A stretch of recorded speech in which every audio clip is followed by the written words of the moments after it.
Hello everyone, this is Simon Mccoy, director of Mortal Kombat. I'm going to step you through the trailer, give you some tidbits and insights in what we did.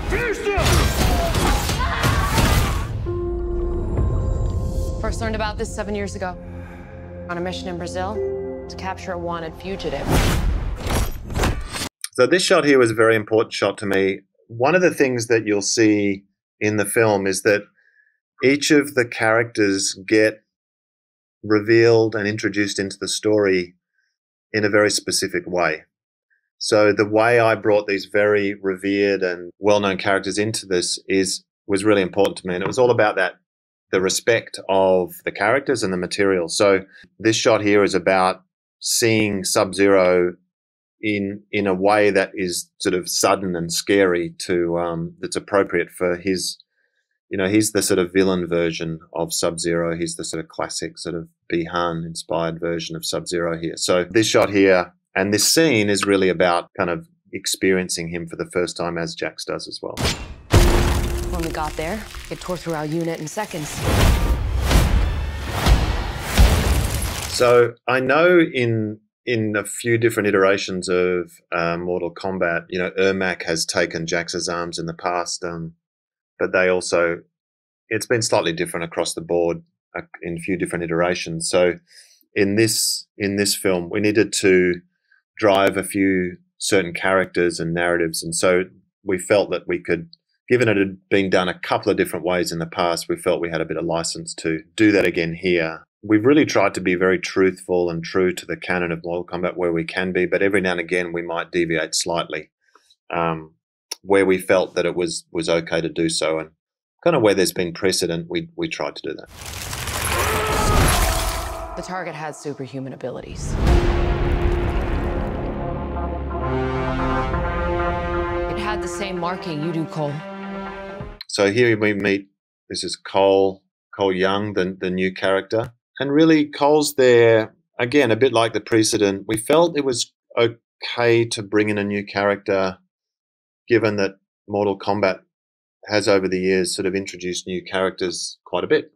It's not something, you know, it's not like it's ever just stuck to the same classic set.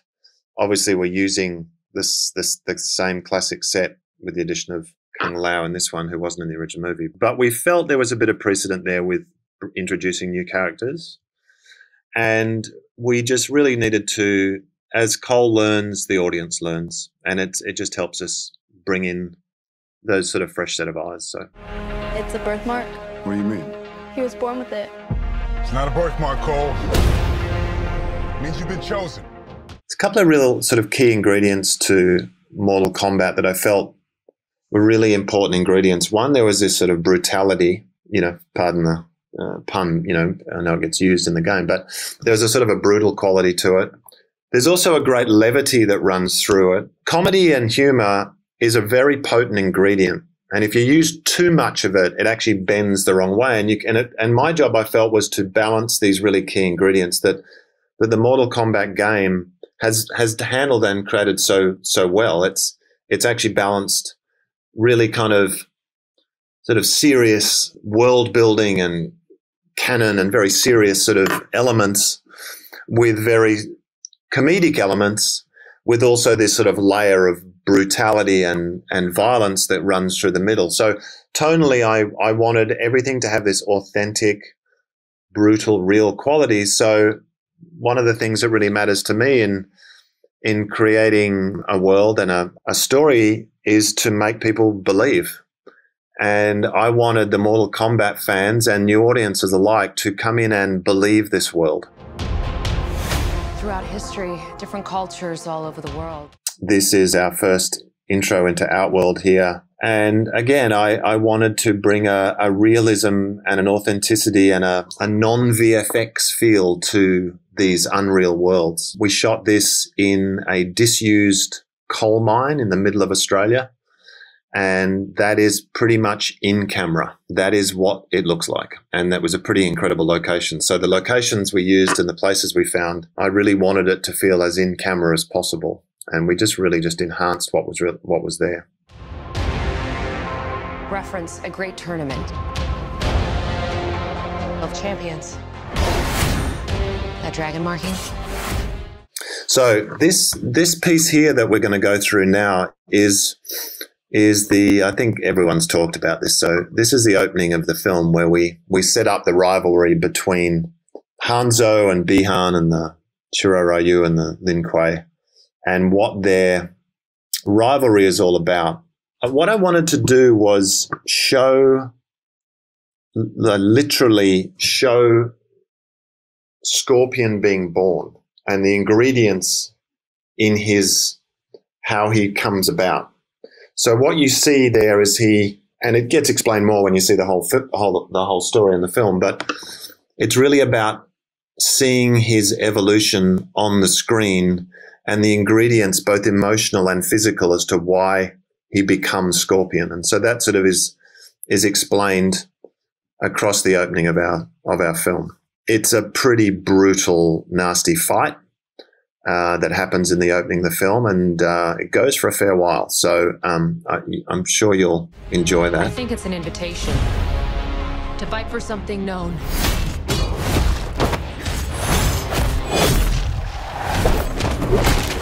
As Mortal Kombat.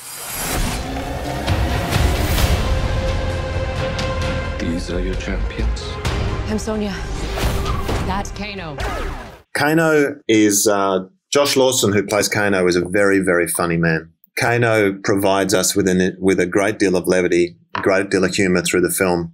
A lot of improv from Josh. He's a very gifted improv comedian, and you'll feel and see that. And so really, as I was talking about before, the balance of comedy and drama and violence. Josh did a number of things. You know, Kano provides the comedy, and there's a great rivalry that tracks through the whole story between Kano and Sonya. So you'll see that, and that's kind of what's being set up here in the trailer. You just sort of get a little sense of that in that desert fight they have. I'm Liu Kang. Name's Jax. Kung Lao.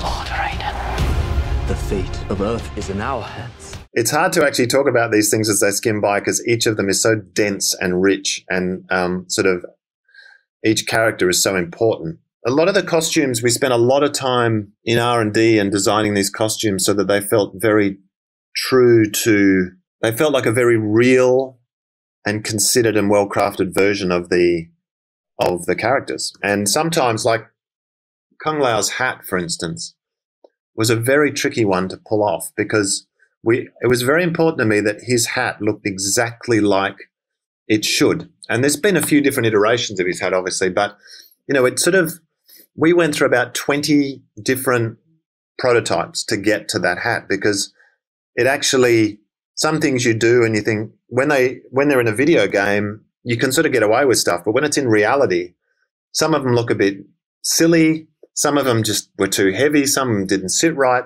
And it was a really complex process getting a lot of these costumes right. Here's Scorpion here. Probably the first version of the first time people will sort of see Scorpion in his full regalia there. Very inspired by Japanese history. Hiroyuki Sanada was really incredibly helpful in getting the Japanese history right on this character. We really wanted to be very true to his heritage and make it feel very genuine. And that's really why it was sort of born out of this touch of sort of samurai about it. No matter how many of my people you put in the ground, we will not fail. Kill them.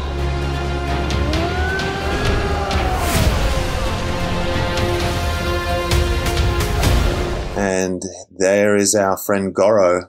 I can't really say much about what he does in the movie, but all I can say is he's in the movie and he's pretty impressive. So I'm very happy with the way he was another tricky design process because he, four arms doesn't always look great. It's anatomically kind of goofy. So we had to go through a lot of iterations to get the sort of the power and the physique in him and not send it into a sort of comedic place. The guys at Method, the VFX company who created Goro, have done an amazing job.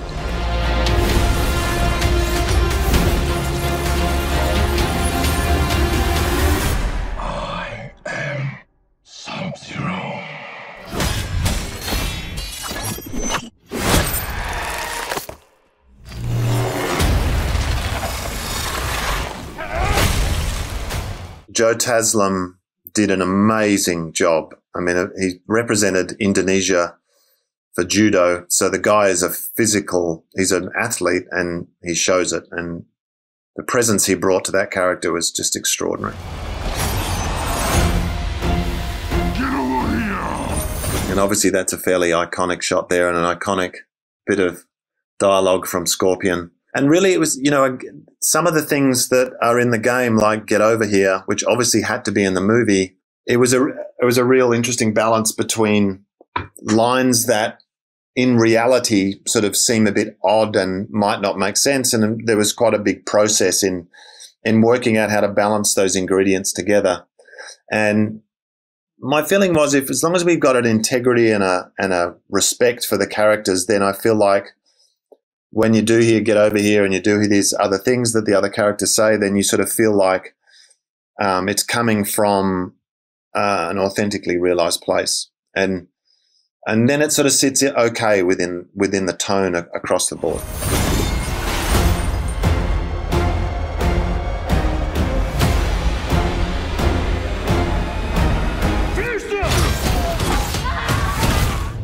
Kano wins. So the fatalities were always in from the get-go. There was never any question from anyone at all. There was no resistance from the studio. They wanted them. I wanted them. Yeah, there's certainly restrictions on what you can do, and some of the restrictions are sort of strange and surprising, and some of them are kind of obvious. But we wanted to push it to the limit, and so yeah, there's a fatality here from Kano. He rips someone's heart out. But what was important to me was that even when the fatalities arrived, we couldn't just do a fatality and have it mean nothing. Well, we could have done that, and that still probably would have been good. But what I was trying to do was each time there is a fatality, or it's part of a bigger scene and a bigger narrative, so that there's perhaps a more emotion to it, or there's more power to it. So we use them not just to show, oh, we've done a fatality, but it actually becomes a sort of important ingredient in the rhythm of the action scene. We don't give ourselves the rating. Someone else looks at it and gives the rating. So, you know, it's not for us to determine, but there's certainly a set of rules. And Bennett Walsh, who's the producer on the film, he did Kill Bill and has a lot of experience with blood.